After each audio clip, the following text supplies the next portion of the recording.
வணக்கம். சற்று முன் கிடைக்கப்பெற்ற ஒரு மிக மிக முக்கியமான செய்தி ஒன்று வெளியாகியுள்ளது. எடப்பாடி பழனிசாமியின் வீட்டில் அமலாக்கத்துறை அதிகாரிகள் சோதனை நடத்த உள்ளதாக தகவல்கள் கிடைக்கப்பெற்றுள்ளது.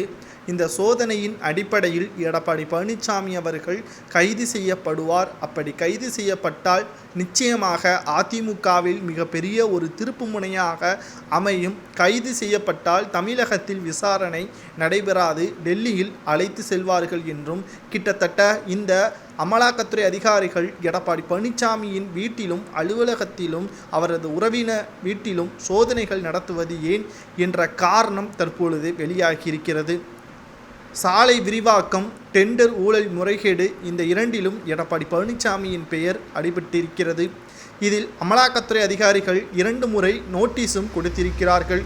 ஆனால் நேரடியாக எந்த ஒரு பதிலும் எடப்பாடி பழனிசாமி அவர்கள் சரியான முறையில் தெரிவிக்கவில்லை.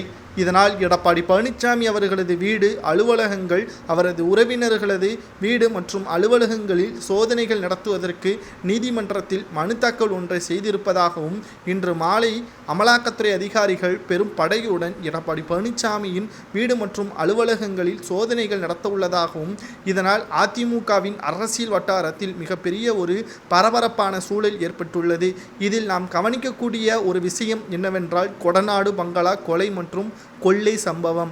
அதில் எடப்பாடி பழனிசாமி அவர்கள்தான் மறைந்த முதல்வர் ஜெயலலிதா அவர்களது நகைகளை பதுக்கி வைத்திருக்கிறார் என்ற ஒரு தகவல் கிடைக்கப்பெற்றிருந்தது.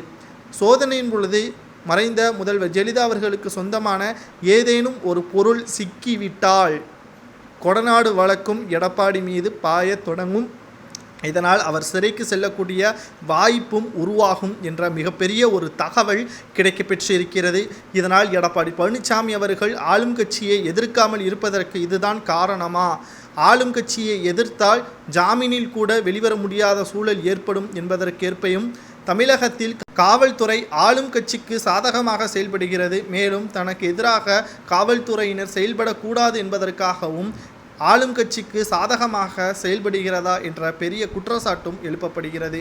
ஒருவேளை எடப்பாடி பழனிசாமி வீட்டில் சோதனையின் பொழுது பல ஆவணங்கள் கிடைத்தால் எடப்பாடி பழனிசாமியை அதிமுகவில் இருந்து நீக்கலாமா என்பதை கமெண்ட் வாயிலாக கூறுங்கள்.